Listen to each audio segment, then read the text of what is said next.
দেখো, গম উৎপাদনে বিশ্বে ভারতের স্থান। গম উৎপাদনে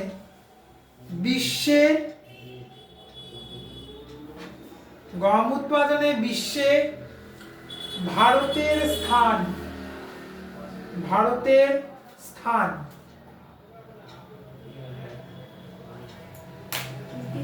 দ্বিতীয়।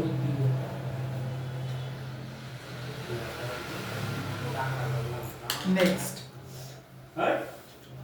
ভারতে হেক্টর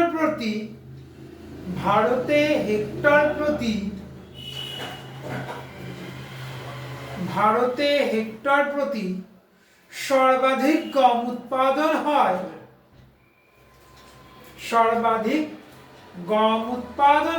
দিয়ে ড্যাশ দাও। গম উৎপাদন হয় দিয়ে ড্যাশ দাও। কি হবে? পাঞ্জাব, উত্তরপ্রদেশ, হরিয়ানা, গুজরাট। উত্তরপ্রদেশ। হরিয়ানা।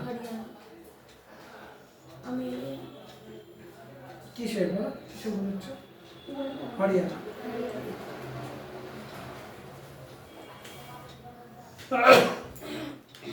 নেক্সট,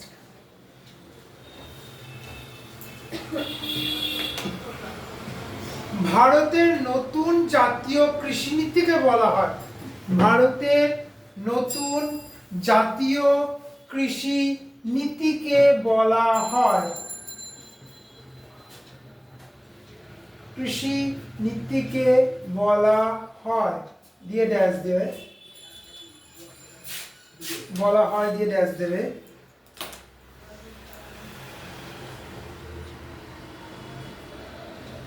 রামধনু বিপ্লব। রামধনু বিপ্লব।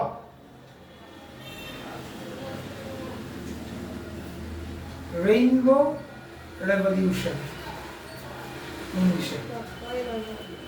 বয় হস্যি পয় লয় ব। বয় হস্যি পয় লয় ব। আগে কার উচ্চারণ আছে? বি পয়ের উচ্চারণ আছে, তারপরে ল। নেক্সট, স্থানান্তর কৃষি কথাটাকে সিঙ্গেল কোটেশনের মধ্যে রাখবে। স্থানান্তর কৃষি কথাটাকে সিঙ্গেল কোটেশনের মধ্যে রাখবে। দিয়ে ছোট ড্যাশ দাও। কে ভারত ও বাংলাদেশে যে নামে পরিচিত উত্তর লেখো ড্যাশ দিয়ে।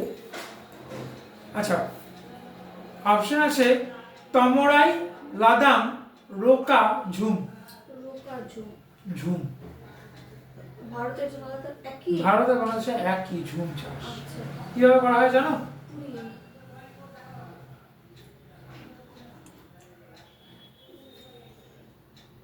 নেক্সট, পরবর্তী কোয়েশ্চেন।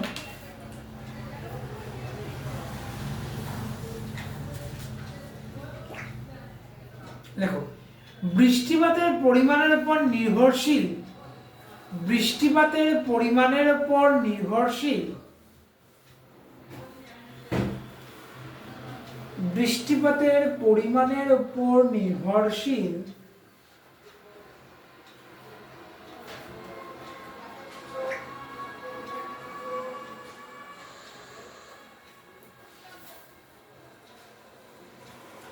কৃষি প্রণালী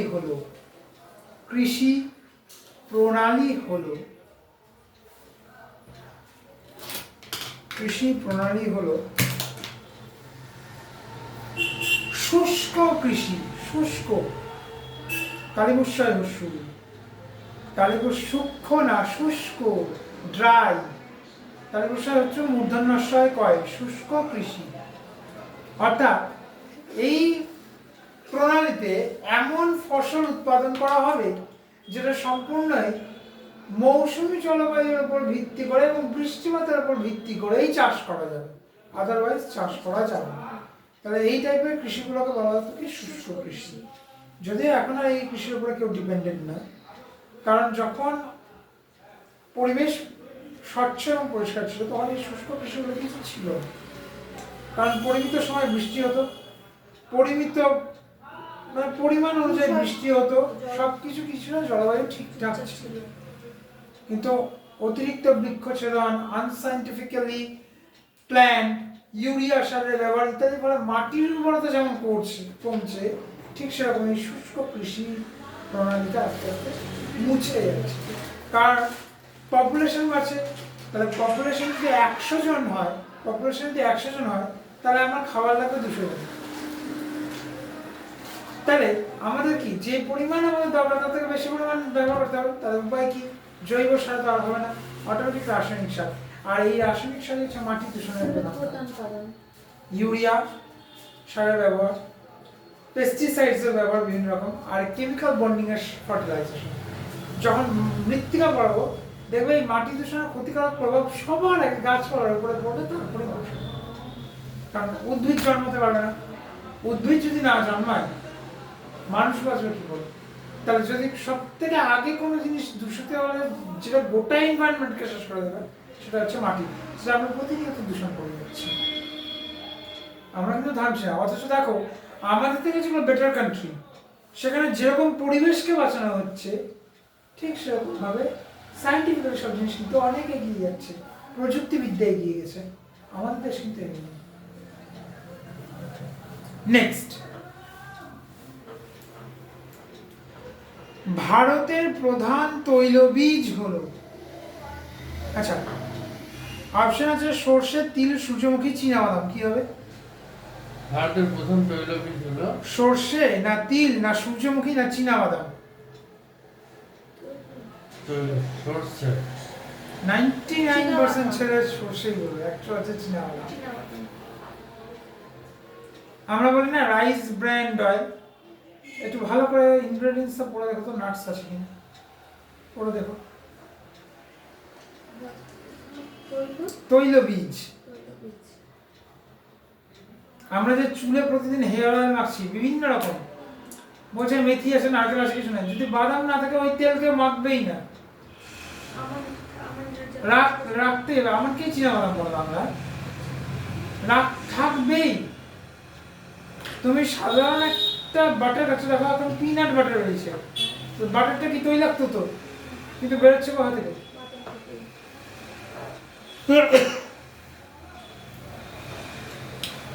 সোনালী পানীয় বলা হয়, আগে শোনো, পাট। সোনালী পানীয়, পাট খায় কেউ? না না না। লেবু, মুসাম্বি, কফি, চা। লেবু, মুসাম্বি, কফি, চা, সোনালী পানীয়।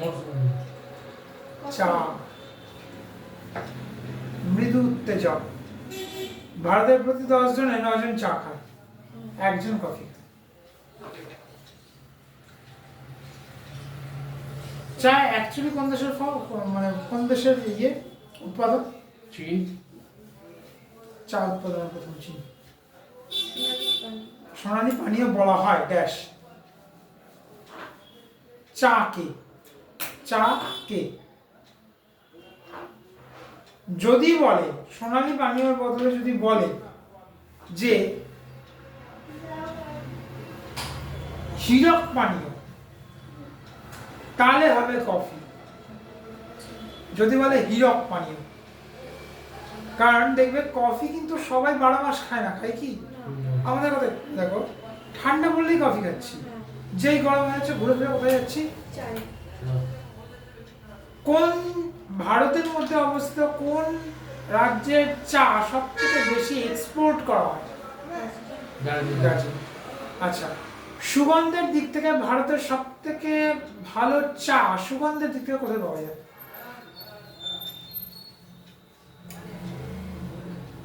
দার্জিলিং, সিকিম, আসাম।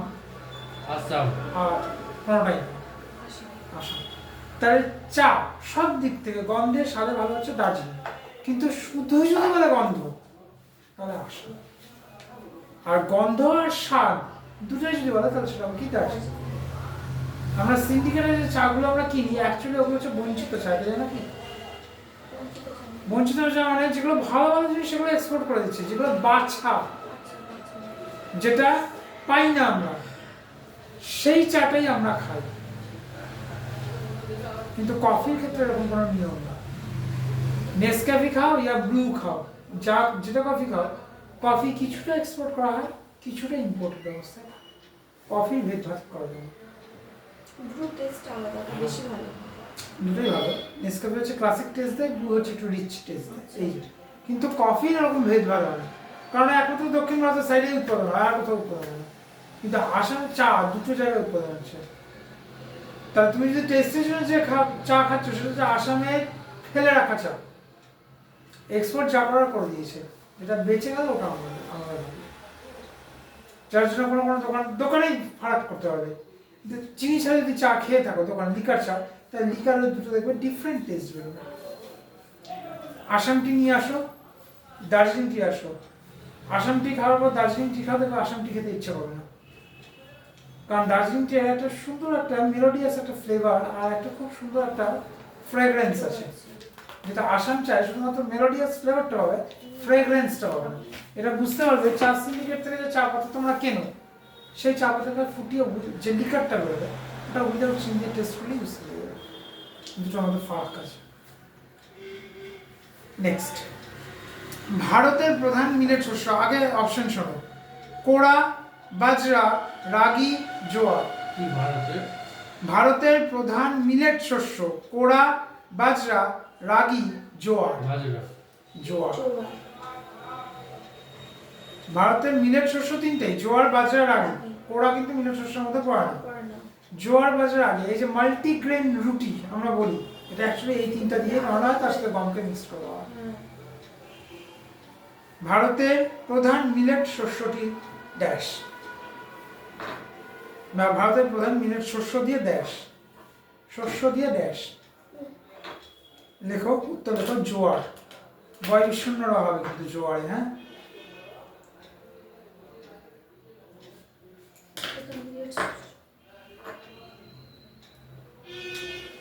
যদি প্রধান শস্য বলে অবভিয়াসলি ধান। দ্বিতীয় প্রধান শস্য হচ্ছে গিয়ে গম। যদি মিলেট বলে তাহলে জোয়ার। জোয়ার, বাজরা, রাগি এই তিনটেই মিলেট শস্য, তার মধ্যে সব থেকে বেশি ইউজ হয় জোয়ার। জোয়ার।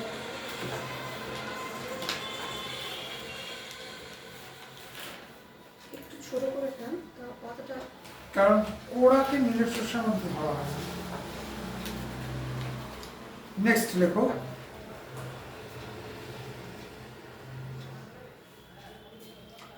ছোলা উৎপাদনে ভারতের মধ্যে অগ্রণী রাজ্য দিয়ে ড্যাশ। ছোলা উৎপাদনে ভারতের মধ্যে অগ্রণী রাজ্য, অগ্রণী রাজ্য দিয়ে ড্যাশ, অগ্রণী রাজ্য দিয়ে ড্যাশ।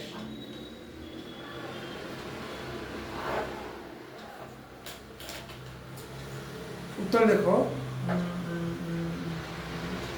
আচ্ছা বলো দেখি, উত্তরপ্রদেশ, মহারাষ্ট্র, মধ্যপ্রদেশ, বিহার। অপশন আছে উত্তরপ্রদেশ, মহারাষ্ট্র, মধ্যপ্রদেশ, বিহার। উত্তরপ্রদেশ। একটা তুমি কি বলো তুমি? উত্তরপ্রদেশ। হ্যাঁ, ছোলা তো মধ্যপ্রদেশ।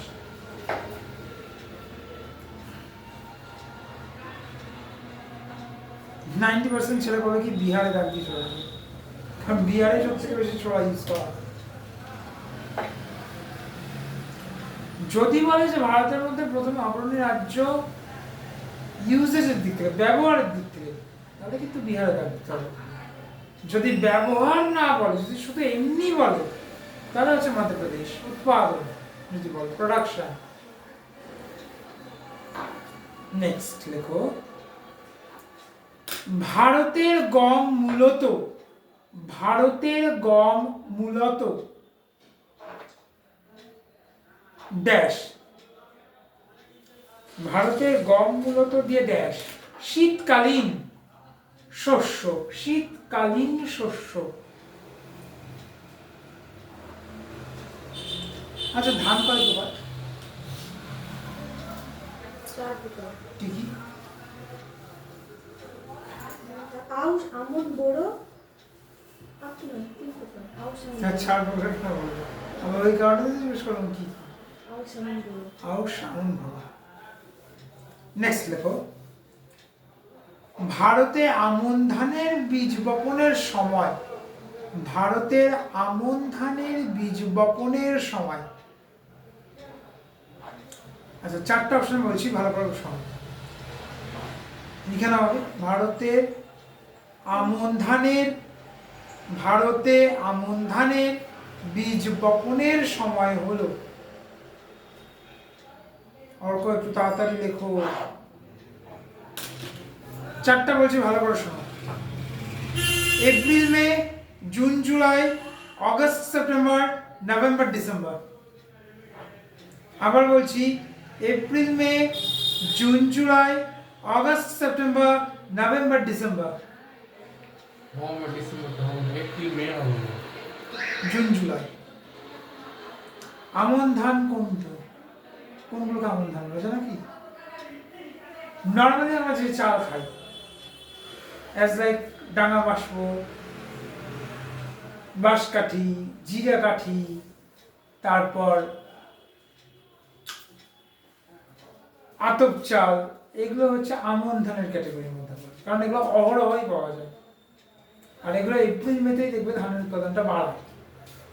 যেগুলো দেখবে পাওয়া যায় না বা প্যাকেজ করে বিক্রি করা হয়, অ্যাজ লাইক দেরাদুন, বাসমতি, কাটারি ভোগ, যেগুলো একটু দামি, তুলোই পাঞ্চি, এগুলো হচ্ছে আউশ ধানের ক্যাটাগরি। আর বোরো ধান হচ্ছে নিম্ন কোয়ালিটির ধান, অ্যাজ লাইক নাগরা বা রেশনের যে চাল পাওয়া যায়, ওটা বোরো ধান। 3টা ডিফারেন্স বলে দিলাম। এপ্রিল মেতে যে কোনো দোকানে ঘুরে দেখবে, একটু মার্কেট ভিজিট করে দেখবে, যে চালগুলো আমরা নর্মালি খাই অহরহ পাওয়া যাচ্ছে। ঠিক মাসটা পার হয়ে যাবে, দেখবে অটোমেটিকলি চাল, বাবু 5 কেজি নিয়ে যায়, 3 কেজি আছে, 3 কেজি নিয়ে যায়, তারপর 2 কেজি দিচ্ছে। শুনতে পাবো দোকানে, তার মানে কি প্রোডাকশন কমে যাচ্ছে।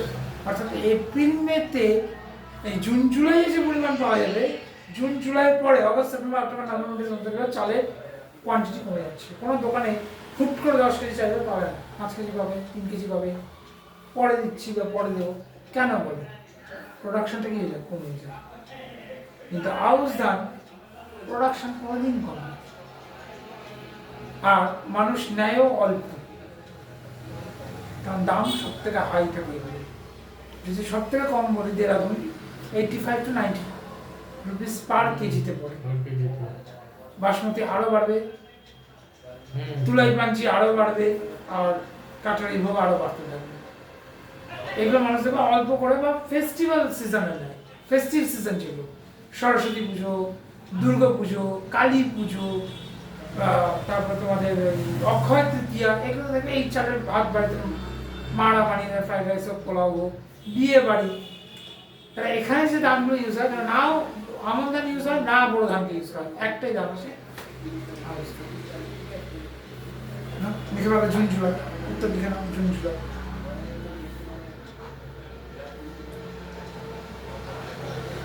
পরের কোশ্চেনটাতে স্টার মার্ক দিয়ে রাখো, পরীক্ষায় চলে এসছে ভেবে নাও। স্টার মার্ক দিয়ে রাখো, পরীক্ষায় চলে এসছে এই কোশ্চেনটা। সিঙ্গেল কোটেশনের মধ্যে লেখো অপারেশন ফ্লাড। যদি ইংরেজিতে লেখো তাহলে এই যে, যদি ইংরেজিতে লেখো তাহলে এই যে,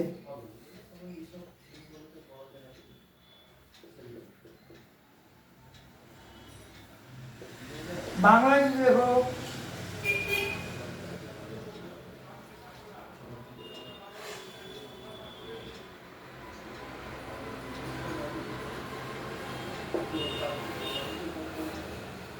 অপারেশন ফ্লাড। কিসের সঙ্গে সংশ্লিষ্ট বা যুক্ত? কিসের সঙ্গে সংশ্লিষ্ট বা যুক্ত?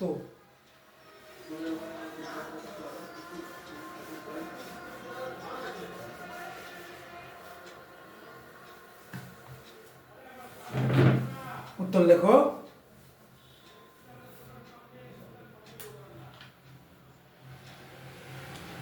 শ্বেত বিপ্লব, শ্বেত বিপ্লব বা হোয়াইট রেভলিউশন। নেক্সট লেখো, শুষ্ক কৃষির একটি ফসল হলো, শুষ্ক কৃষির একটি ফসল হলো ড্যাশ দিয়ে, শুষ্ক কৃষির একটি ফসল হলো দিয়ে ড্যাশ দিয়ে,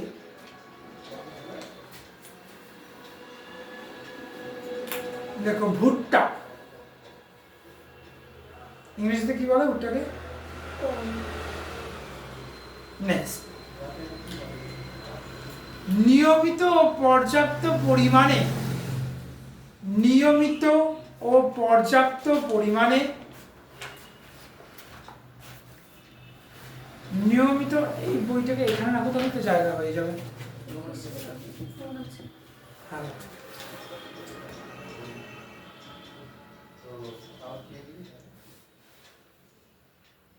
কি বলছেন যেন ভুলে গেছি। নিয়মিত ও পর্যাপ্ত পরিমাণে পর্যাপ্ত পরিমাণে বৃষ্টিপাতযুক্ত স্থানে, বৃষ্টিপাতযুক্ত স্থানে কৃষি প্রণালীটি হলো, নিয়মিত ও পর্যাপ্ত পরিমাণে বৃষ্টিপাতযুক্ত স্থানের কৃষি প্রণালীটি হলো, কি হবে? শুষ্ক কৃষি না স্থায়ী কৃষি না সেচ কৃষি না আর্দ্র কৃষি? সেচ কৃষি। আর্দ্র কৃষি। কারণ কি এখানে নিয়মিত এবং পর্যাপ্ত পরিমাণে বৃষ্টি হচ্ছে, অর্থাৎ মেঘালয়, চেরাপুঞ্জি, মৌসিনরাম যে কৃষি প্রণালীটা সেটা হচ্ছে আর্দ্র কৃষি। প্রণালীটি হলো, প্রণালীটি হলো আর্দ্র কৃষি, অয় আকার দয়রে ফলাফল, অয় আকার দয়রে ফলাফল, আর্দ্র কৃষি। নেক্সট, একটি অর্থকারী ফসল, আগে শুনে নাও, ওট, বার্লি, ধান, তুলো, কি হবে? Economical corps. তুলা। হ্যাঁ। দেখো একটি অর্থকারী ফসল হলো যে ড্যাশ তুলো।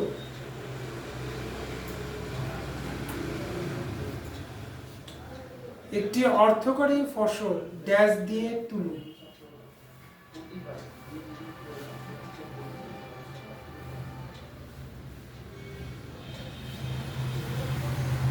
অনেকে তুলো জায়গায় কার্পাস দিতে পারে, একই কিন্তু। আবার অনেক জায়গায় পাট দিয়ে দিতে পারে, একই কিন্তু। তুলো দিতে পারে, কার্পাস দিতে পারে, জুট বা পাটও দিয়ে দিতে পারে, একই জিনিস।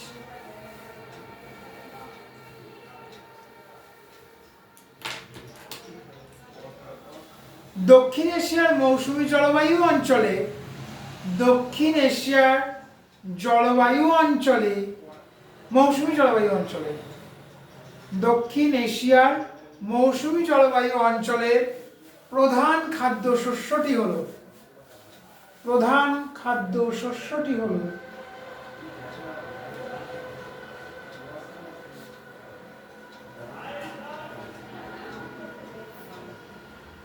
ড্যাশ দাও দিয়ে লেখো ধান, উত্তর হচ্ছে ধান। সহজ হিসাব, আমরা যে অঞ্চলে বাস করি কি মৌসুমী জলবায়ু অঞ্চল, খাবার কি?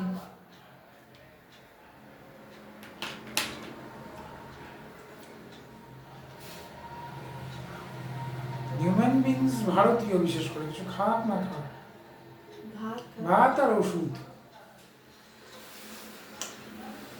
নেক্সট লেখো, মানুষের নিম্নবর্তী কত ওষুধ খায়? কারণ কি যা খাচ্ছ সব আনহেলদি খাবার খাচ্ছ, এক। দ্বিতীয়ত জাঙ্ক ফুডের উপর ক্রেজ বাড়ছে, দুই। তৃতীয়ত তুমি যদি ভাবো যে আমি জমি থেকে তুলে এনে ডাইরেক্টলি খাবো, ফার্টিলাইজার, ফার্টিলাইজার। পেস্টিসাইডস, তো ঘুরে ঘুরে তুমি ওটাই খাচ্ছ, ওটাই তো ইনটেক করছো, স্বাভাবিক রোগ মুক্ত হয়। জীবিকা সত্তা ভিত্তিক কৃষির প্রধান ফসল, জীবিকা, ভালো করে শোনো, একটা হচ্ছে অর্থকরী ফসল আর একটা হচ্ছে জীবিকা সত্তা ভিত্তিক অর্থকরী ফসল, দুটো কিন্তু একদম আলাদা। একটা কি প্রফেশনাল দিক থেকে নাম্বার ওয়ান, আর একটা অলরাউন্ডার নাম্বার ওয়ান। যদি শুধু অর্থকরী ফসল বলে তাহলে অবভিয়াসলি তুলো বা কার্বন বা পাট, আর যদি বলে জীবিকা সত্তা ভিত্তিক তাহলে ধান। তাহলে দেখো, জীবিকা সত্তা ভিত্তিক কৃষির প্রধান ফসল, জীবিকা সত্তা ভিত্তিক কৃষির প্রধান ফসল দিয়ে ড্যাশ ধান, উত্তর।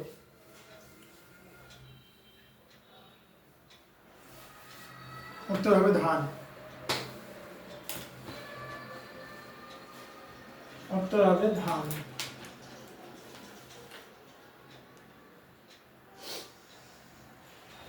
নেক্সট, একটি মূল জাতীয় ফসল হলো, মূল মানে রুট, বলে দিচ্ছি দেখো, রাই, শিম, ক্লোভার, গাজর। কি হবে? ক্লোভার কি জিনিস? ক্লোভার মৃদগত কাণ্ড বলতে পারে ক্লোভার, অনেকটা আলুর মতো হয়, বাট আলু খাওয়া যায় না, ক্লোভার সাধারণত চট করে কেউ খায় না, পাওয়াও যায় না এই দেশে। গাজরে তো ওই থাকে। রাই, শিম, ক্লোভার, গাজর। কি হবে? মূল ভিত্তিক। সিম। আরে বাবা, গাজরটা দেখতে কিরকম? রুটের মতো তো। গাজর বা মূল, ওইটাই তো রুট জাতীয় ফসল। এটা হচ্ছে রুট জাতীয় মানে মূল জাতীয় ফসল, কিন্তু যদি বলে মৃদগত ফসল কি, তাহলে কি হবে? মাটির নিচে যেটা হয়। আলু এগুলো হয়। আর বাদাম আর কি কি সব? টমেটো। টমেটো হয়। টমেটো মাটির নিচে হয়। না, বা গাছে হয়। আচ্ছা। মৃদগত কাণ্ড মানে পেঁয়াজ হচ্ছে হয়। অ্যাজ লাইক রুট, কিন্তু ও কি করে আউল ভবিষ্যতের হয়। জন্য খাদ্য সঞ্চয় করে, যে কাণ্ডের মধ্যে শর্করা সঞ্চয় করে। তাহলে কি কি হবে? ওল, ওল। আর ওল, মান মান, হ্যাঁ, হলো আলু, পেঁয়াজ, রসুন। রসুন। আমরা পেঁয়াজ কলি বলি না, ওটা কি? পেঁয়াজের গাছ উপরে হ্যাঁ, একটা। হ্যাঁ, হ্যাঁ। তার নিচে নিচে হচ্ছে না, দিকে তাহলে তাহলে মূল কবি ও বিট। হ্যাঁ, গাজর। হ্যাঁ, মানে এখানে গাজর আছে, গাজর, মূলো, বীজ, তিনটে হচ্ছে মূল জাতীয়। আচ্ছা।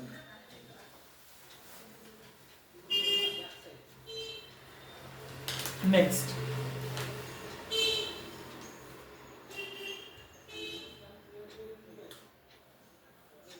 আর্দ্র কৃষিতে অধিক বৃষ্টিপাত অঞ্চল যুক্তে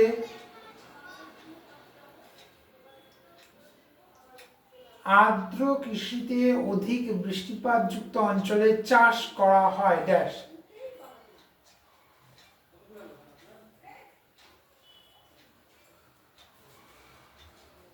একই, শুষ্ক কৃষিতে যেটা চাষ করা হয়, আর্দ্র কৃষিতে সেটাই হয়। ভুট্টা চাষ করা হয়, চাষ করা হয় ড্যাশ ভুট্টা। তার মানে শুষ্ক কৃষিতেও ভুট্টাকে চাষ করা যায়, আবার অধিক বৃষ্টিপাত যুক্ত আর্দ্র কৃষিতেও চাষ করা যায় ভুট্টাকে। টেস্টটা ডিফারেন্ট হয়।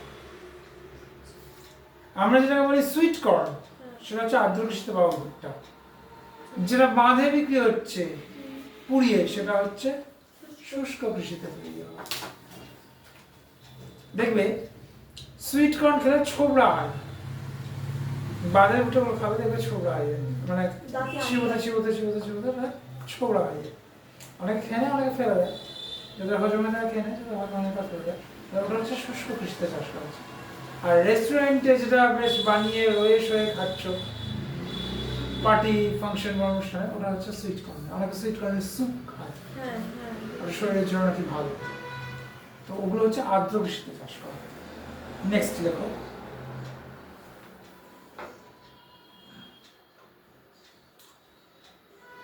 উচ্চ ফলনশীল একটি ধান বীজ হলো, এটা লিখো।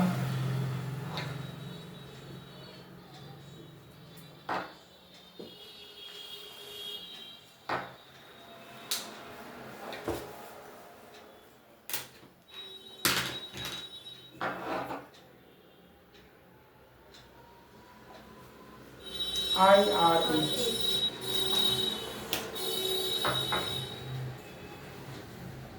I এর পরে ড্যাশ হবে। নেক্সট,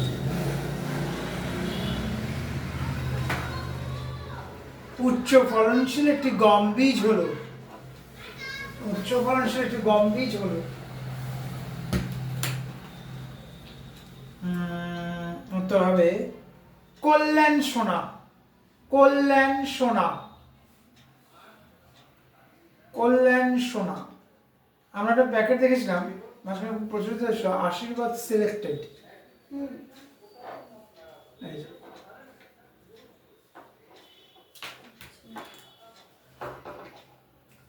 উচ্চ ফলনশীল,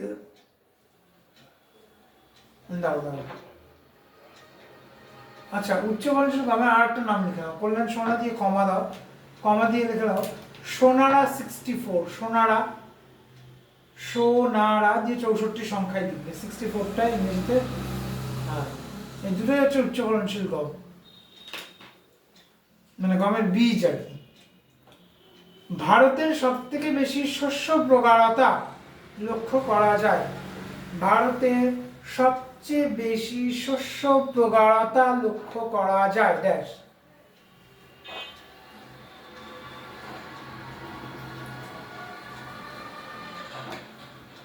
লক্ষ্য করা যায় ড্যাশ, যায় ড্যাশ, উত্তর লেখো পাঞ্জাবে, পাঞ্জাবে। নেক্সট এই কথা লেখো,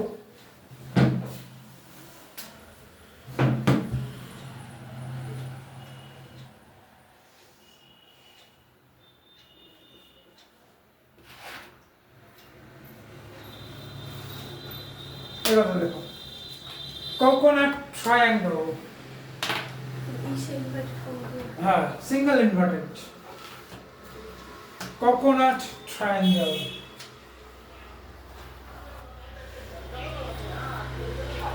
টিটা বলতে কোকোনাট ট্রায়াঙ্গল দেখা যায়,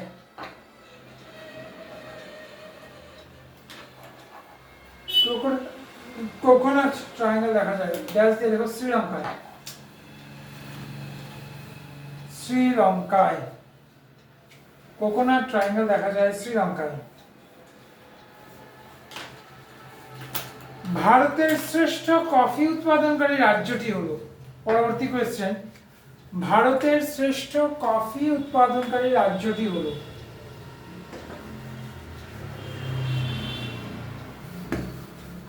বলো দেখি কোনটা হবে, কর্ণাটক না তামিলনাড়ু না কেরল না অবিভক্ত অন্ধ্রপ্রদেশ, কোনটা হবে? কেরল। কর্ণাটক। ভারতের ভারতের শ্রেষ্ঠ কফি উৎপাদনকারী রাজ্য, কেরালা হচ্ছে কফি উৎপাদনে, শ্রেষ্ঠ কফি উৎপাদনে হচ্ছে কর্ণাটক। রাষ্ট্র বলুন না, হুম? রাজ্য। রাজ্য, রাষ্ট্র মানে কি দেশ, রাজ্য রাষ্ট্র জেলা এগুলো নিয়ে ভুলভাল করো না।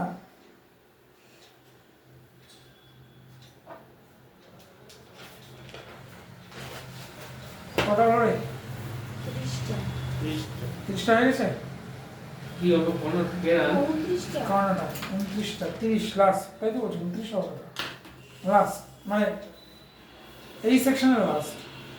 দেখো বাদামি বিপ্লব কোন দ্রব্য উৎপাদনের সঙ্গে জড়িত, বাদামি বিপ্লব কথাটাকে সিঙ্গেল কোটেশনে রাখবে, বাদামি বিপ্লব কার সাথে যুক্ত বা কোন শস্যের সাথে জড়িত,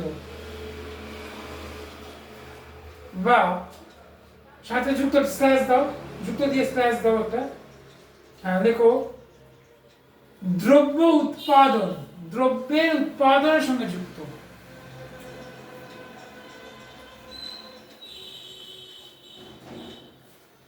কোন শস্যের সাথে জড়িত দিয়ে স্ল্যাশ দাও, স্ল্যাশ স্ল্যাশ অবলিক স্ল্যাশ, দ্রব্য উৎপাদনের সাথে জড়িত। কি হবে বলো দেখি, সার, ভুট্টা, তৈলবীজ না কফি? বাদামি কালার কি? কফিতে কোন কালার থাকে? কফি। আনসার হচ্ছে কফি।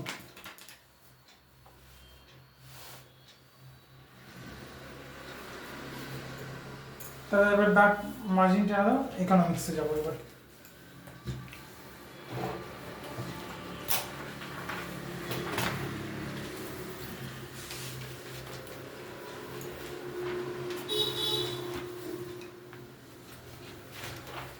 ডেমোক্রেসি হয়ে গেছিল না আমাদের?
শোষণ নেই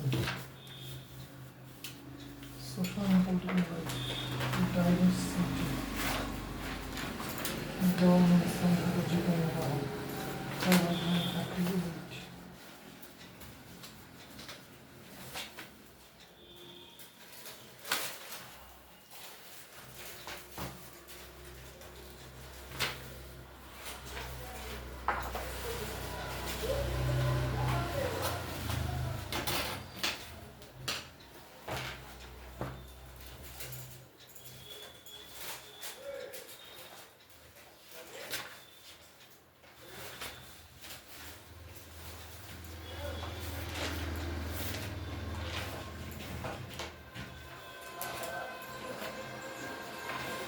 ডেমোক্রেসি করেছিলাম করেছিলাম। স্টেট গভর্নমেন্ট না এটা হয়নি এটা পড়ছিলাম ডেমোক্রেসি মানে গণতন্ত্র নাকি? ডেমোক্রেসি হ্যাঁ এটা নাকি যেটা আমার মুখে ছিলেন কোনটা না ওটা তো মাস মিডিয়া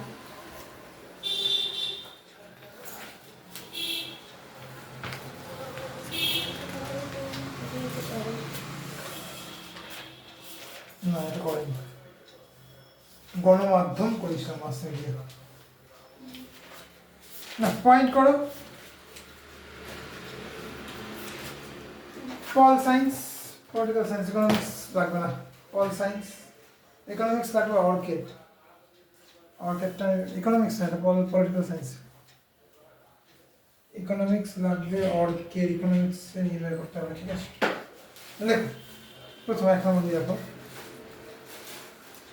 1 নম্বর কোশ্চেন পল সায়েন্সে পিএসসি সফটওয়্যার পিএসসি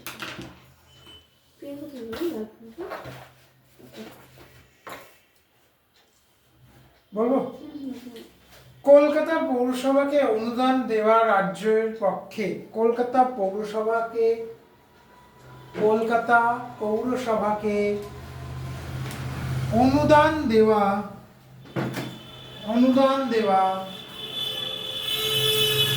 রাজ্যের পক্ষে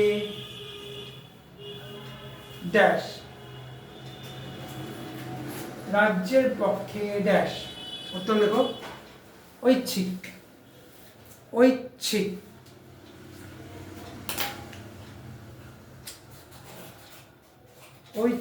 ছয় অশ্বী ঐচ্ছিক নেক্সট কলকাতা পৌরসভার মেয়াদ বাড়াতে পারে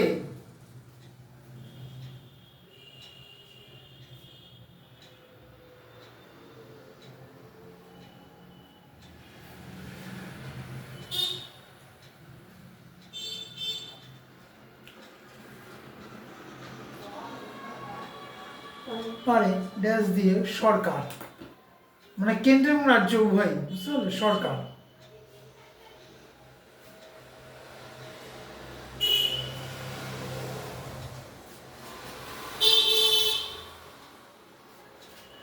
নেক্সট লেখো মেয়র কমা ডেপুটি মেয়র মানে বাংলা লিখলে ডেপুটি ইংলিশে উচ্চারণে ডেপুটি মেয়র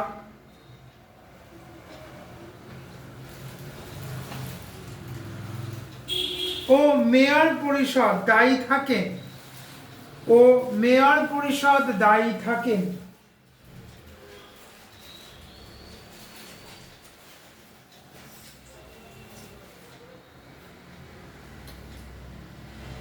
থাকেন যে ড্যাশ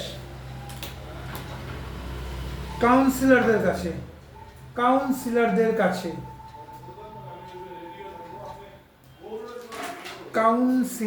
কাছে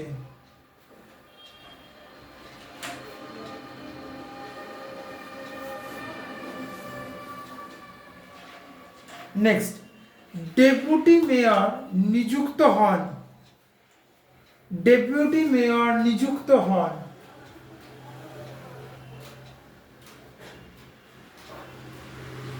ড্যাশ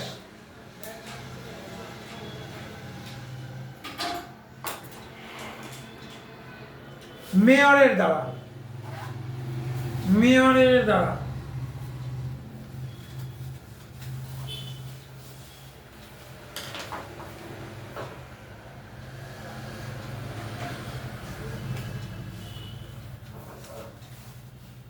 নেক্সট, কলকাতা পৌরসভার মেয়র নির্বাচিত হন, কলকাতা পৌরসভার মেয়র নিযুক্ত হন বা নির্বাচিত হন, নিযুক্ত নয় নির্বাচিত হন, কলকাতার পৌরসভার মেয়র নির্বাচিত হন ড্যাশ।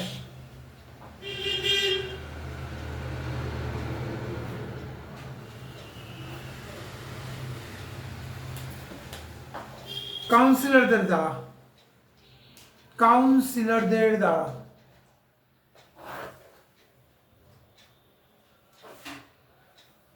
নির্বাচিত হন কাউন্সিলরের দ্বারা, নিযুক্ত হয় ডেপুটি মেয়র, মেয়র দিয়ে, আর মেয়র নির্বাচিত হয় কাউন্সিলর দ্বারা, কাউন্সিলর দ্বারা। অ্যাজ লাইক মনে করো আমাদের কাউন্সিলর ওয়ার্ড নাম্বার, এটা কত ওয়ার্ড নাম্বার? 2 বলেছে মনে হয়। তো এখানকার কাউন্সিলর কে, এখানকার কে কাউন্সিলর কে? সুমন আগরওয়াল। ওর আন্ডারে যে থাকবে সে হচ্ছে মেয়র এখানকার। কিন্তু আমাদের যেহেতু মালদা সেটা মেয়র হয় না, এখন তো কলকাতায় মেয়র। সিনেমা দেখেছো বস জিতে, ওখানে মেয়রকে মারার হুমকি দেওয়া হয়েছিল, তাহলে ও কার দ্বারা নির্বাচিত হয়েছিল? উপরে একজন ছিল যেখানে রজতা পদার্থ অভিনয় করেছিল, ও হচ্ছে কাউন্সিলর, আর অরুণ গোখলে ছিল কে? মেয়র। আমাদের সময় মেয়র ছিল আমারই বন্ধুর বাবা। মালতে ও কলকাতাতে। আচ্ছা আচ্ছা।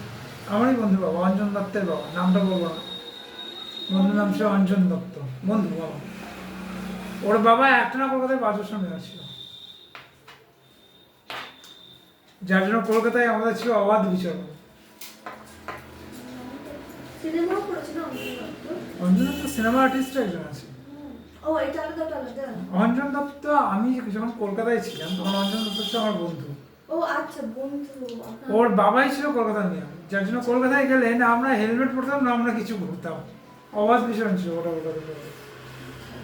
মানে ওর আন্ডারে যতগুলো আছে সেই এরিয়ার মধ্যে আমাদের ধরার মতো কেউ ছিল না। কলকাতা পৌরসভার কাজের পরিধি, কলকাতা পৌরসভার কাজের পরিধি, না এক কাজ করো, কাজের পরিধি লিখতে হবে না, কলকাতা পৌরসভার কাজ হলো, কলকাতা পৌরসভার কাজ হলো,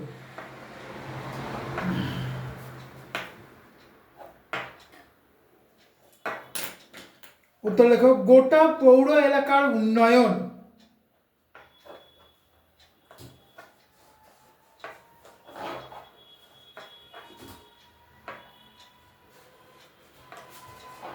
নেক্সট 3টা কোশ্চেনকে একসাথে কম্বাইন করছি, ঠিক আছে? গোটা পৌরসভার বা পৌর এলাকার উন্নয়ন। এবার যেটা করছি 3টে কোশ্চেনকে একসাথে কম্বাইন করছি। দেখো বড় কমিটি, বড় কমিটি, বড় ওইটা না বয়শূন্য না, বয়শূন্য রায় ওকার হবে বড়তে, বয়শূন্য রায় ওকার, বয়শূন্য রায় ওকার, আগে লেখো যে বয়শূন্য রায় ওকার দাও। হ্যাঁ বড় কমিটির সভ্যরা, কমিটির সভ্যরা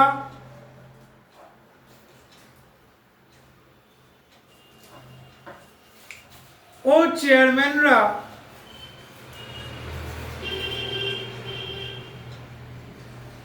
এবং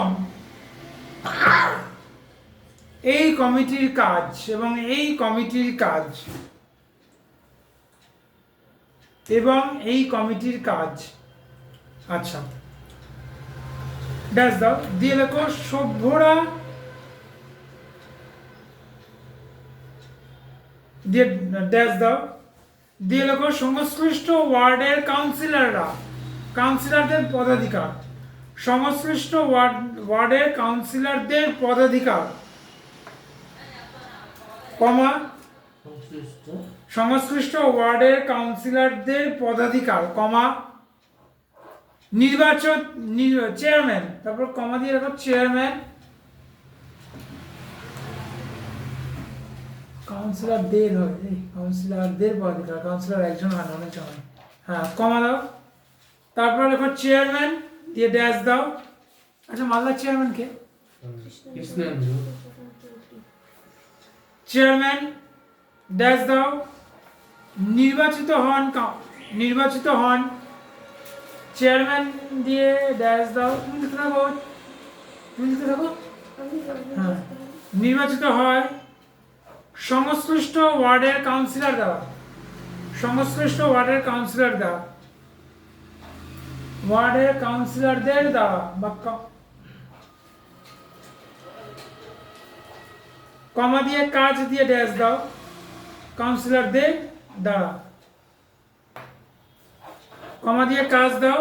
বড় এলাকার উন্নয়ন, বড় বানানো একই, বড় এলাকার উন্নয়ন।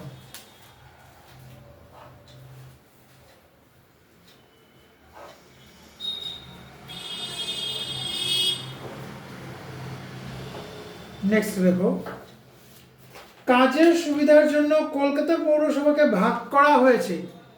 কাজের সুবিধার জন্য বড় বানানো এইটারে।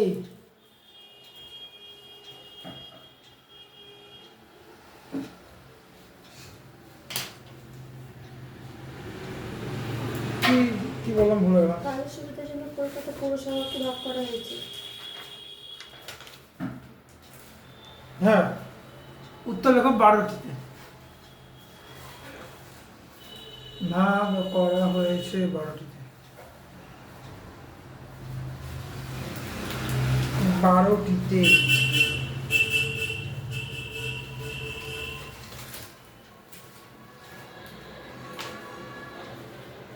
নেক্সট লেখো,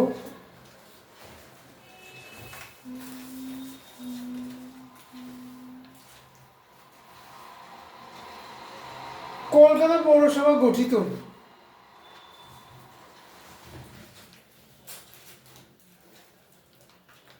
ড্যাশ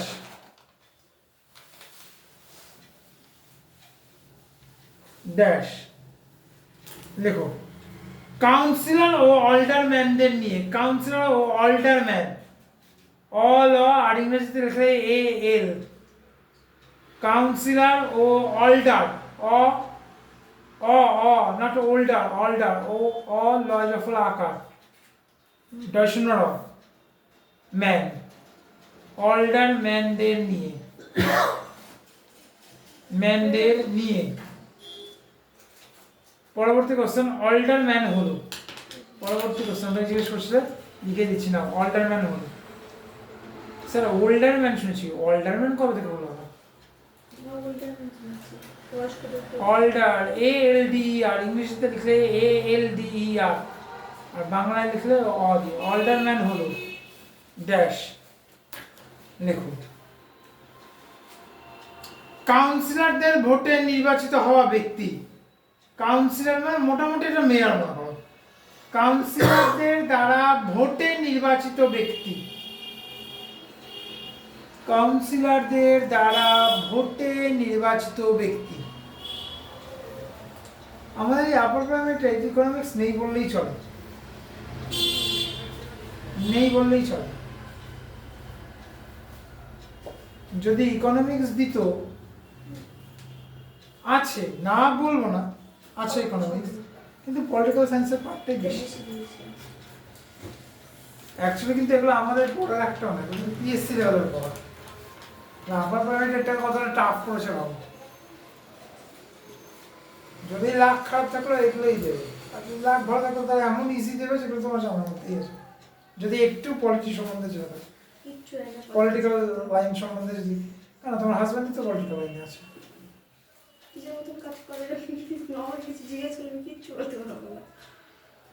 তোমার বড় এগুলো আরো ভালো তোমাকে বোঝাতে পারবে, আমার তুলনায় আরো বেটার বোঝাতে পারবে তোমাকে।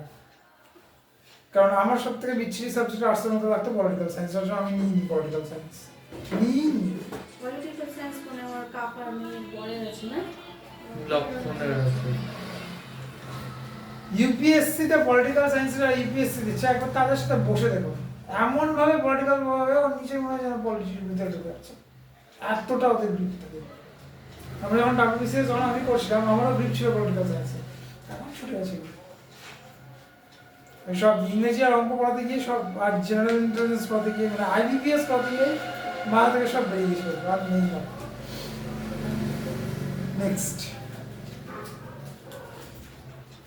কলকাতা পৌরসভার ওয়ার্ড সংখ্যা। কলকাতা পৌরসভার ওয়ার্ড সংখ্যা। কালকে 10টার পর দুজনকেই বলছি 10টার পর আসবে না, কারণ কালকে একসাথে 3-4টা সাবজেক্ট হবে, তার মধ্যে অর্কের অঙ্কও আছে। তাহলে মিনিমাম আমাকে তো টাইম লাগবে, কারণ আমি তো মেশিন না যে সঙ্গে সঙ্গে সব কিছু পড়াতে পারবো, তাই না? তো 10টা দেরি করো না, 10টা বাজতে 5-এ ঢুকে যাও, তাহলে একদম 1:30টা অবধি আমি টানতে পারবো। যদি তোমরা দেরি করো, যেমন আজকে দেখো তোমাদের 7:30 ঢোকার কথা ছিল, অর্ক ঢুকলো 8টায়, তাহলে আমাকে শুরু করলো তো 8টায়, তো 8 ঘন্টা টাইম কি হয়ে গেল? কি হলো? আর কিছুই না। যে টাইম বলছি দুজনকে বলছি সেই টাইমেই ঢুকো। আমি তো 5-7 মিনিট আগেই ঢুকে যাই বেশিরভাগ ক্ষেত্রে, 5-10 মিনিট আগেই আমি ঢুকে যাই। তো তোমরা যদি কোনো কারণে আগে ঢুকে যাও, আমি মনে হয় একদম ঠিক টাইমে ঢুকলাম, বেঞ্চে বসলাম, ঢুকে যাবো। আমার 7:30 থেকে 7:35 হয় না, 7:30 মানে 7:30তেই আমি ঢুকবো, বরঞ্চ 5-10 মিনিট আগে ঢুকবো। সে এক একদিন হয়তো 1-2 মিনিট দেরি হতো, কিন্তু 7:30 থেকে 7:35 হয়ে যাবে, 7:32 হতে হবে, তার বেশি হবে। ওয়ার্ড সংখ্যা দেখো 141টি। নেক্সট, কলকাতার পৌরসভাগুলি নির্বাচিত হয়, এক কাজ করো এইভাবে দেখো, কলকাতার পৌরসভা না নির্বাচিত সংস্থা পৌরসভাগুলি, নির্বাচিত সংস্থা পৌরসভাগুলি, নির্বাচিত সংস্থা পৌরসভাগুলি, পৌরসভাগুলির সদস্যরা নির্বাচিত হয়। সদস্যরা মানে নিজেই একটা নির্বাচিত সংস্থা পৌরসভা, তার উপরে তার ভেতরেও সদস্যরা নির্বাচিত হয় সার্বজনীন প্রাপ্তবয়স্ক ভোটে। উত্তর হবে ড্যাশ দিয়ে সার্বজনীন প্রাপ্তবয়স্ক ভোটে। মানে কলকাতা নিজেই একটা আলাদা টেরিটরি, ওয়েস্ট বেঙ্গলের মধ্যে আছে ঠিকই, কিন্তু ও নিজেই একটা টেরিটরি। ওর নিজের শাসন ব্যবস্থা, বিচার ব্যবস্থা, নির্বাচন ব্যবস্থা, নির্বাচিত কমিশন ব্যবস্থা সম্পূর্ণ আলাদা, সম্পূর্ণ আলাদা। আমাদের এখানে মেয়র যে চেয়ারম্যান, সেই কলকাতার মেয়র আলাদা, চেয়ারম্যান আলাদা, চেয়ারপারসন আলাদা। আমাদের এখানে চেয়ারপারসন কি মালদা? চেয়ারম্যান তো বলতে কৃষ্ণেন্দ্র নারায়ণ চৌধুরী বাবা, ও ওয়ার্ডের vice chairman. Vice chairman, vice chairman বলছি, চেয়ারপারসন দীপের বাবু বললি, ঠিক পড়ি সাবিত্রী মিত্র। নেক্সট, ফালতু বকিস বেশি জানি, তোরা পার্টি করবি? আচ্ছা ঠিক আছে, ঠিক আছে। পৌরসভার মেয়াদকে, পৌরসভার মেয়াদকে ড্যাশ ড্যাশ বাড়াতে ও কমাতে পারে সরকার। উত্তর, উত্তর বাড়াতে ও কমাতে পারে সরকার। মানে বেসিক্যালি মেয়াদ 5 বছর, সেটাকে 7 বছর করতে পারে, কিন্তু সেটা সরকারের আদেশ হবে। মনে রাখবে, যখন শুধু সরকার বলছি তার মানে রাজ্য কেন্দ্র দুটো মিলিয়ে বলছি, আর ডিফাইন করে বলো তো আলাদা আলাদা বলবে রাজ্য এবং কেন্দ্র। দুটোরই তো মেয়াদ 5 বছর করে না?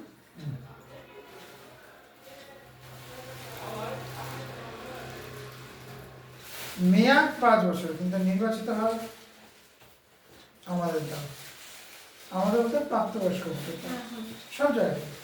নির্বাচন কমিশনই হচ্ছে আমাদের আন্দোলন, যাকে ভোট দেবে সেই বাড়বে। এবার প্রবলেম হচ্ছে তুমি যে পার্টিকেই ভোট দাও না কেন, ওই পার্টির কোনো না কোনো কমিটি বা পাওয়ারফুল পার্সন ওই পার্টিতে ঢুকে থাকবে। যেমন তোমরা যদি কোনোদিন সাউথের ফিল্ম দেখো ড্যাশিং সিএম ভারত, যা মহেশ বাবু করেছিলেন, দেখবে দিনের বেলা এ ওর বদনাম করছে, ও এর বদনাম করছে, এ ওর পিন্ডি চটকাচ্ছে, যা ইচ্ছে করছে। রাতের বেলা সবাই এক টেবিলে বসে মদ খাচ্ছে। আমিও দেখেছি, ওই তো প্রিয়াঙ্কা গান্ধী আর মোদি এক চা খাচ্ছে, চা খাচ্ছে, মদ খাচ্ছে। তৃণমূলের শুভেন্দু অধিকারী আর কুণাল ঘোষ মনে হয় না, শুভেন্দু দেব চলছে বিজেপিতে, কুণাল ঘোষের মতো তৃণমূলেই আছে মনে হয়, দুজন আসলে বসে মত খাচ্ছে এখন রাখতে এসে। অর্থাৎ কোনো পার্টি যে তুমি ভাবছো যে বিজেপিকে জিতে, বিজেপি ওর মধ্যেও তৃণমূল ঢুকে আছে, তৃণমূলকে বাঁচাবো বিজেপি, ওর মধ্যেও বিজেপি ঢুকে আছে, কারণ সবাই এক গোয়ালেরই গরু ভাই। পার্থক্য কি, দিনের বেলা 10 টাকা চুরি করেছে, মোদি 5 টাকা চুরি করছে, দিনের বেলা এটা হচ্ছে, রাতের বেলা 10 আর 5 15 টাকা দুজন মিলেই খাচ্ছে। সোজা হিসাব শোনা, অন ক্যামেরায় বললাম জিনিসটা। নেক্সট, পৌরসভার আয়ের উৎস হলো, কটা হলো রে? 14টা। আর একটা লিখে না, মোটামুটি পৌরসভার আয়ের উৎস দেখ, জনগণের কর ও সরকারি অনুদান, জনগণের কর ও সরকারি অনুদান।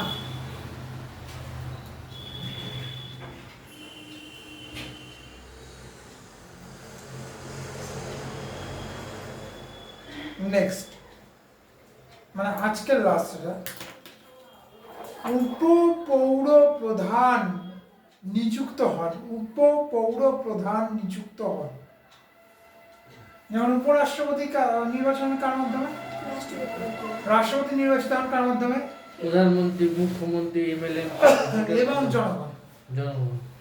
কিন্তু একটু ভালো করে হিসাবে দেখো, প্রাইম মিনিস্টার পাওয়ার বেশি। আমাদের দেশে প্রাইম মিনিস্টার, বাইরের দেশে রাষ্ট্রপতি, যাদের রাষ্ট্রপতি শাসন। যেমন ভ্লাদিমির পুতিন কোথাকার রাষ্ট্রপতি? এখানে রাশিয়া। রাশিয়া। অথচ মিটিং করে কার সাথে? মোদির সাথে। মোদি আমাদের কে? Prime minister.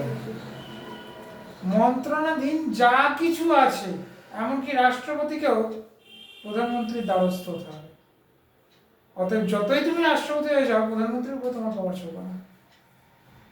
কয়েকটা কাজ তুমি করতে পারবে, অ্যাজ লাইক কোনো ফাঁসির আসামিকে তুমি ফাঁসি স্থগিত করে দিতে পারো, জরুরি অবস্থা যখন তখন জারি করতে পারো, কিন্তু বাদ বাকি যাবতীয় যা কাজ তোমাকে প্রধানমন্ত্রীর কাছে স্যাংশন নিতে হবে, তাহলেই তুমি কাজ করতে হবে।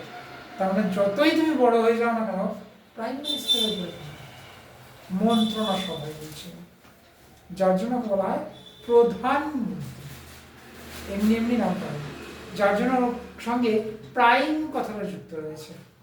আমরা প্রাইম কাকে মানি? এনাদেরকে আমরা প্রাইম মানি। মন্ত্রণালয়ের প্রাইম মিনিস্টার ওই কারণেই বলা হয়, প্রধানমন্ত্রী ওই কারণেই বলা হয়। অর্থাৎ মুখ্যমন্ত্রী হও কি, তুমি রাষ্ট্রপতি হও কি, তুমি ভাইস চ্যান্সেলর হও কি, চ্যান্সেলর হও কি, তুমি আদার্স যেসব কমিটিগুলো আছে, বড় বড় কমিটি, কেউ প্রধানমন্ত্রীর উপরে কথা বলতে পারে না, রাষ্ট্রপতিও। কিন্তু স্যার বাইরের দেশে যাদের রাষ্ট্রপতি শাসন আছে, ওরা আছে, ওটা রাষ্ট্রপতি শাসন। ওখানে রাষ্ট্রপতি, যেমন লন্ডনে কার শাসন চলে? লন্ডন বা ইংল্যান্ডে কার শাসন চলে? প্রধানমন্ত্রী। ওখানে প্রধানমন্ত্রী থাকে না রে। ওখানে না আছে প্রধানমন্ত্রী, না আছে মুখ্যমন্ত্রী, না আছে প্রাইম মিনিস্টার, এই প্রেসিডেন্ট, কিং। কিং কিং ওখানে কিং যেটা বলবে সেটাই শেষ কথা, বা কুইন যেটা বলবে। যেমন এলিজাবেথের টাইমে, এলিজাবেথ। রিসেন্ট মারা গেল এলিজাবেথ, এখন কি হয়েছে? যত সম্ভব এমিলিয়া উইন্ডসর, যত সম্ভব এমিলিয়া উইন্ডসর। আমাদের মতো বয়স, বেশি বয়স না, অথচ ওর কথাই এখনকার ফাইনাল ডিসিশন হবে। নেপালেও তাই, আমাদের প্রতিবেশী রাজ্য, রাজার শাসন চলে।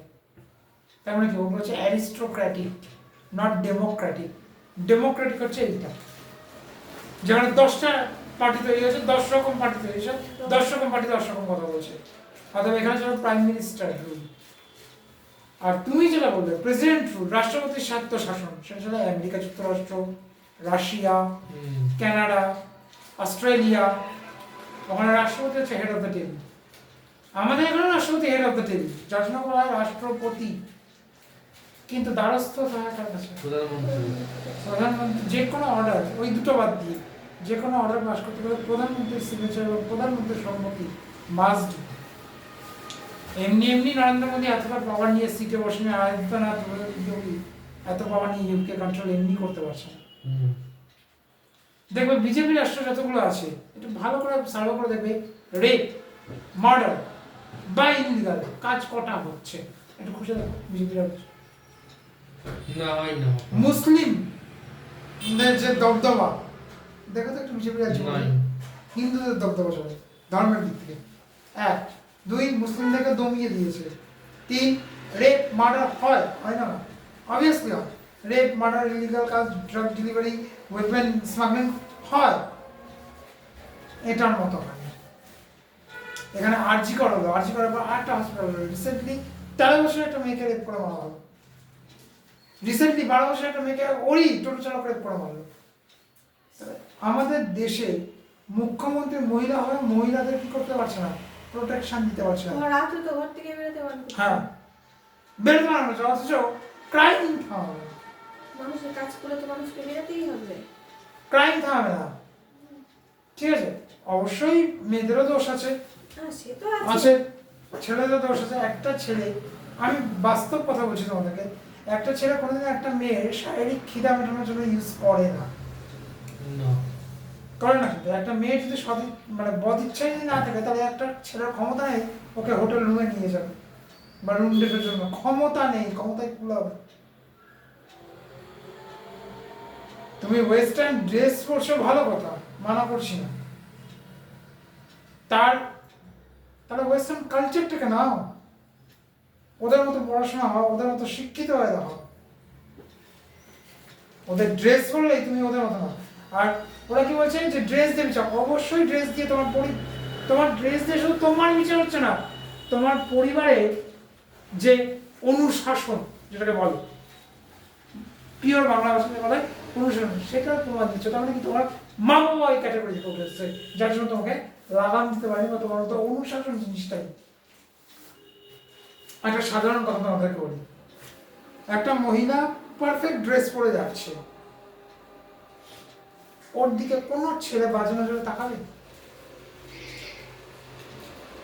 এবার তার পাশেই একটা মেয়ে ওয়েস্টার্ন ড্রেস পরে যাচ্ছে ডিটেইলস আর কিছু বললাম না ওয়েস্টার্ন ড্রেস পরেছে তাহলে তুমি নিজে লোক আমাদের তো মেয়ে হয়েই চোখ যাবে তো ছেলের যাবে না কেন বলুন বাস্তব কথা বলি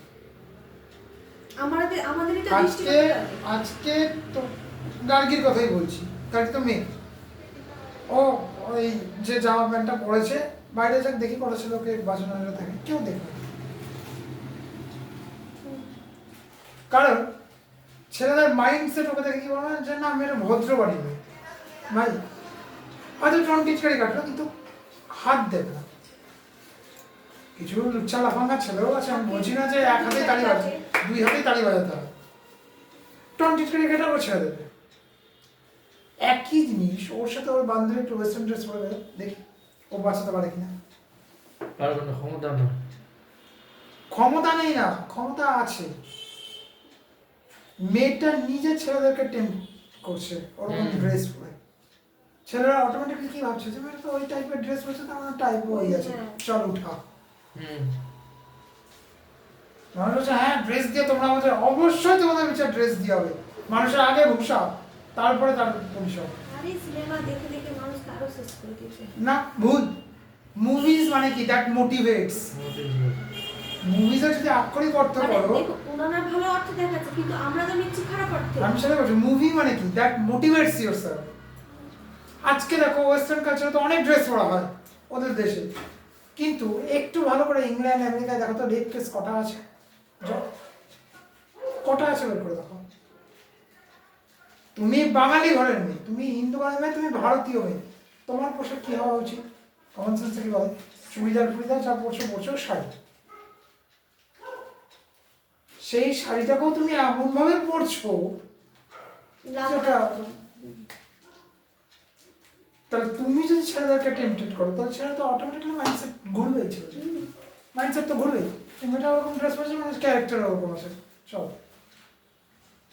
দোষ ছেলেদের না তোমাদের পোশাকে একটু ভদ্র পোশাক পরে দেখো কোনো ছেলে তোমাদেরকে টেম্পট করে তোমরা তোমাদের পোশাক দিয়ে বিচার কেন করা হবে না তুমি ভারতীয় কালচারের মানুষ হয়েছো তোমার পোশাক দিয়ে শুধু তোমাকে বিচার করা হচ্ছে না তোমার গোটা পরিবারের অনুশাসন এবং তোমাকে কি শিখেছে এবং তোমার পরিবার কোন টাইপ থেকে উঠেছে সেটা প্রমাণ করা যায় অতএব পোশাক দিয়ে বিচার যদি কেউ করে, আমি বলবো ঠিক বিচার করছে, ভুল বিচার করছে, সঠিক বিচারটাই করছে। লাস্ট কোশ্চেন দেখো কি বললাম, উপপৌর প্রধান ড্যাশ, উপপৌর প্রধান ড্যাশ। উত্তর লেখো, নিযুক্ত হন পৌর প্রধানের দ্বারা, নিযুক্ত হন পৌর প্রধানের দ্বারা।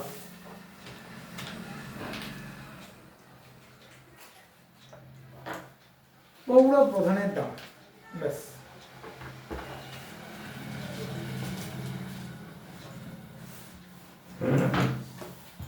আমি অন ক্যামেরায় কেন বলি বলতো, তার দুটো কারণ আছে।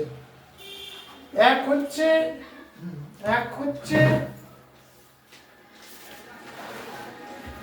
যখন তুমি এই জিনিসগুলো পড়ছো তখন কি পলিটিক্যাল এবং সোশ্যাল লাইফ দুটোর সাথে যুক্ত হচ্ছ। এই জিনিসগুলো আমাদেরকে কি শেখাচ্ছে, এরকম চাইল্ড সাইকোলজি শেখাচ্ছে। আমরা তো চাইল্ড সাইকোলজি সম্বন্ধে জানতাম না, তাহলে চাইল্ডের মানে চাইল্ড সাইকোলজিটা কোথা থেকে শিখছি, এখান থেকে শিশু বিকাশ টিকাশ এখান থেকেই শিখছি। তাহলে যখন তুমি পলিটিক্যাল এবং সোশ্যাল লাইফ নিয়ে পড়াশোনা করছো, যখন তুমি পলিটিক্যাল এবং সোশ্যাল লাইফ নিয়ে পড়ছো, তখন তুমি কাকে নিয়ে পড়ছো, বর্তমান সমাজকে নিয়ে পড়ছো।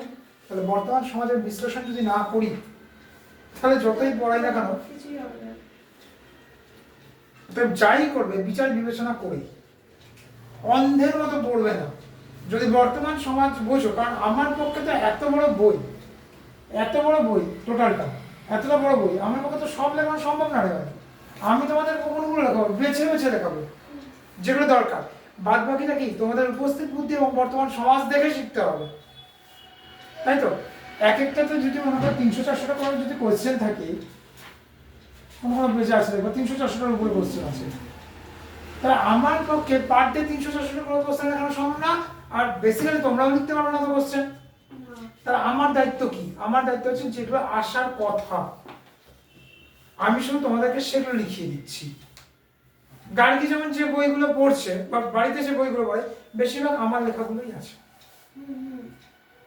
তার বাইরে কিন্তু খুব একটা নেই। হ্যাঁ, 2-4টা কোশ্চেন আলাদা হতেই পারে। হ্যাঁ, এই তো ভাঁজ করা আছে, আমি গণতন্ত্র লিখাইনি তো তোমাকে। ডেমোক্রেসি বললাম তো। হ্যাঁ, ডেমোক্রেসি লিখেছি, এটা খুলে রাখো, হয়ে গেছে। আমি ভাঁজ করছি সেসব তো যেগুলো আমি দেখাচ্ছি। আচ্ছা, আমি গণতন্ত্র বললাম না, ডেমোক্রেসিটা। ডেমোক্রেসি গণতন্ত্র। এবার দেখো, আমি যেটা তোমাদেরকে বলছি পরিষ্কার কথা, যে আমার পক্ষে কেন ইউনিভার্সিটির কোনো একটা ক্যালিফোর্নিয়া হার্ভার্ডের ইউনিভার্সিটির টিচার চলে আসলো, সব লেখাতে পারবে না। আমি কোনগুলো লেখাই, যেগুলো ইম্পর্টেন্ট, যেগুলো আসতে পারে পরীক্ষা, আসবে, ওর পিএসসিতে এগুলোই আসবে, তোমার আপনাদের এগুলোই আসবে, যেখানে মিলিয়ে নিই। ওটা মিসেলেনিয়াস বা ক্লার্কশিপ দিতে চাইছে, তাই তো, মানে অর্কের কথা বলছি আমি। তাহলে ওকে অল অ্যারাউন্ড সব কিছুই করতে হবে। এবার ও অঙ্ক করতে ভয় পাচ্ছিল, অঙ্কে ওর কমজোরি আছে, সেটা আমি দূর করার চেষ্টা করছি। তা আমার পক্ষেও তো অঙ্ক প্রতিদিন 150-200-এর উপরে অঙ্কের প্রশ্ন আছে, সম্ভব হবে কারণ 150-200 কথা মাথাতেই থাকবে না। একটা চ্যাপ্টারে 150-200 রকমের রুলস আছে, 150-200 রকমের, যদি আমি 150টাই ধরি, পার্টটার প্রত্যেকটা রুলের যদি আমি দুটো করে অঙ্ক করাই, তার 150 দুগুণে কত হচ্ছে? 300। মাথায় রাখতে পারবে না? তাহলে আমি কোনগুলো করাচ্ছি? বেস লেভেলটা টোটালটাই করাচ্ছি 10টা করে। কেন করাচ্ছি বেস লেভেলটা? বেস লেভেলটা করলে একটু যদি হার্ড দেয়, বেস লেভেল থেকেও বের করতে হবে। এবার আমি যখন হার্ড লেভেলটা করাচ্ছি কি, হয়তো 10টা আছে, আমি 8টা করিয়ে দিচ্ছি ওকে, কারণ ওই 8টা আসার সম্ভাবনা বেশি। ব্যাস, আমার পক্ষে তো সম্ভব না। এই যে তোমরা পরীক্ষা জানুয়ারি মাস থেকে দেওয়া, ফেব্রুয়ারি থেকে দেওয়া শুরু করো, আর তো যতদিন না পরীক্ষা তোমাদের হচ্ছে, অটোমেটিক্যালি দেখবে মক টেস্টের মাধ্যমে তোমাদের অটোমেটিক্যালি নলেজ গ্যাদার হয়ে যাচ্ছে। আমি যে আমার কোশ্চেন দেবো, আমি যতটুকু লিখেছি তা কোশ্চেন দেবো তা কিন্তু না, আমি বাইরে থেকেও কোশ্চেন দেবো। কি হবে? ওই কারণে বলছে মক টেস্ট দিতে থাকো।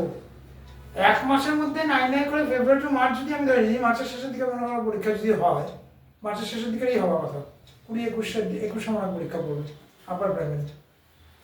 আর অর্কের মনে হয় মার্চের এই 13-14 মধ্যেই পড়বে। তাহলে এন্টায়ার ফেব্রুয়ারির পরীক্ষা দিচ্ছ তো, তাহলে 29 রকম কোশ্চেন সলভ করছো, অটোমেটিকলি কি হয়ে যাবে? গ্যাদার হয়ে যাবে। আমার কোশ্চেন তো থাকবেই, তাছাড়া বাইরে থেকেও কোশ্চেন আসবে, যার জন্য আমাদেরকে বই কিনতে বলেছেন, যে আমি যদি লেখাচ্ছি লেখো, বইটাকেও ফলো করতে হবে। কারণ হয়তো আমি এখানে 6টা কোশ্চেন লেখালাম না, 6টা কোশ্চেন ওখানে আছে, থাকতেই পারে। 10টা কোশ্চেন লেখালাম না, 10টা কোশ্চেন ওখানে আছে, থাকতেই পারে। যার জন্য তোমাকে এই বইটা ফলো করতে হবে। আর তরুণ গায়লও তো তোমাকে দিয়েছি। তরুণ গায়ল, তোমারও তরুণ গায়ল আছে, দুজনের তরুণ গায়লটাকে গিলে আনো। আমি যা লেখাচ্ছি থাকলো, তরুণ গায়লটাকে গিলে খেলো। বিশেষ করে অর্ক, যেহেতু তুমি ক্লার্কশিপ পিএসসি তে দিচ্ছ, বিশেষ করে অর্ক। তোমার চেয়ে বই আছে নর্মাল জেনারেল নলেজ পড়ে যাবে, কিন্তু অর্ক বিশেষ করে তরুণ গায়লের বইটাকে গ্র্যাব করো।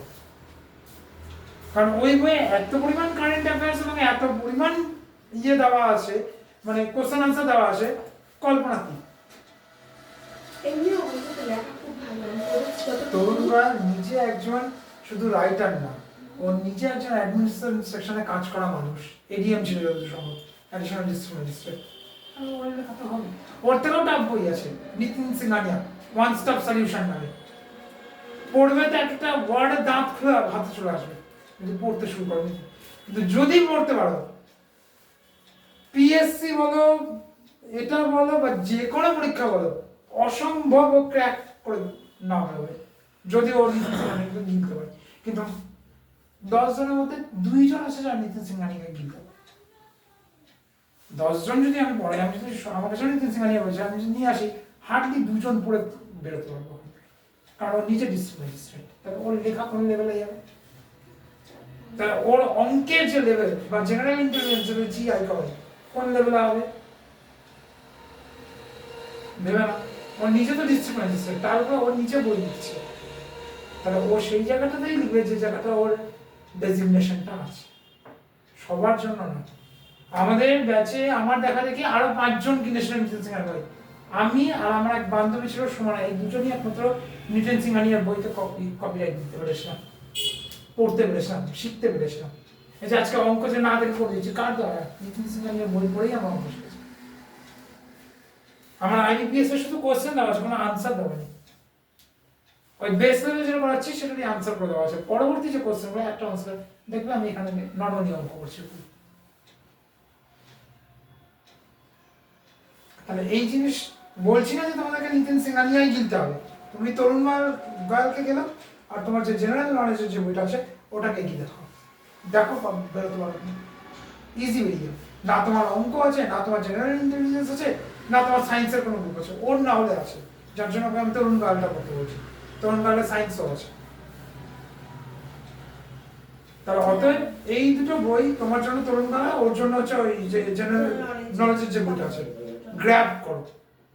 মার্চের আগে এই দুটো বইকে গ্র্যাব করো, দেখো এক চান্সেই বেরোবে। মনে রাখবে, কম্পিটিটিভ এক্সামে সেকেন্ড চান্স বলে কিছু হয় না, লাইফ একবারই চান্স দেয়। আর এটা তোমাদের ক্লাস 1, 2, 3 বা ক্লাস 11, 12 যে ব্রেক কোর্সেসও পরের বার দিয়ে পেরে যাবে। ঠিক আছে, ব্রেক হয়েছে, ঠিক আছে, পড়ানি ভালো করে না, এটা লাইফের পড়া পড়ছে, একবারই চান্স, একটাই স্ট্রোক। ফার্স্ট অ্যাটেম্প করছো, তুমিও পিএসসি আগে দাওনি, ওই আবার প্রাইমারি টেট আগে দেয়নি, তার মানে কি লাইফ তোমাদেরকে চান্স দিচ্ছে যে ব্রেক করো, তার মানে একটাই স্ট্রোক, একটাই চান্স, একটাই ব্রেক। তাহলে আবার ঘুরে ফিরে এই পড়াগুলোই আবার পড়তে হবে। তাহলে কোনটা বলো, এক চান্সে বেরিয়ে যাওয়া, না ঘুরে ফিরে আবার এই একই পড়া পড়া? সেই জন্য বলছি, যে দুটো বই বলছি আমার কথা শুনে, অর্ক তরুণ গায়ল, গার্গী হচ্ছে জেনারেল স্টাডিজ, পড়ো, দেখো বেরোতে পারবে না, একটু খাটো। মানলাম মেয়ে আছে, অর্কের সংসার আছে, তোমার সংসার আছে, মানলাম। নিজের জীবনের জন্য ভাই 2 ঘন্টা প্রতি বেলা থেকে বের করা যায়। আমি বলছি না যে সারাদিন মান পড়ো, আমি বলছি ও 6 ঘন্টা পড়ো, তুমি 6 ঘন্টা, 2 ঘন্টা করে ব্রেক করো না। সকালবেলা 2 ঘন্টা পড়ো, সন্ধ্যাবেলা 2 ঘন্টা পড়ো, আর আমার কাছে তো পড়ছে 2 ঘন্টা, তো হয়ে গেল। তোমার 4 ঘন্টা পড়তে পারছো না সময়, নিজের জীবনের জন্য পড়ছো তো 4টা ঘন্টা বের করো না, 2 ঘন্টা তো আমি সামনে দিচ্ছি তোমাদেরকে, 4টা ঘন্টা নিজেরা বের করে পড়ো। আমি কি বলি, হার্ড ওয়ার্ক না, স্মার্ট ওয়ার্ক। সিংহ আর গাধা গল্প বলেছিলাম, যে গাধা খাটে 18 ঘন্টা আর সিংহ ঘুমায় 18 ঘন্টা, তবুও সিংহ বনের রাজা হওয়ার কথা কার? হয়েছে? তাহলে গাধার মতো, হ্যাঁ, অতএব কলুর বলদ বা গাধার মতো খাটতে হয়। যে বলে 16 ঘন্টা 18 ঘন্টা দেয়, 16 ঘন্টা 18 ঘন্টা, অতক্ষণ মানুষের এনার্জি থাকে 8 থেকে 10 ঘন্টা যদি কেউ ইউপিএসসির কথা বলছে 8 থেকে 10 ঘন্টা বললেই হবে বেরিয়ে যাবে, কিন্তু ওই 8 থেকে 10 ঘন্টা স্নান খাওয়া ভুলে যাও। তোমাদেরকে তো 8-10 ঘন্টা পড়তে বলছি, 2 ঘন্টা তো আমি ক্যারি করে দিচ্ছি, 4 ঘন্টা পরে 4 ঘন্টা ভেবে না, 4 ঘন্টা তোমার জীবনে কেউ নেই, দাঁড়াবে তুমি, ইনকাম করবেও তুমি, কাজেও তোমারই লাগবে, ঠিক আছে? অতএব 4টা ঘন্টা বের করো জীবন থেকে, দেখো তুমি।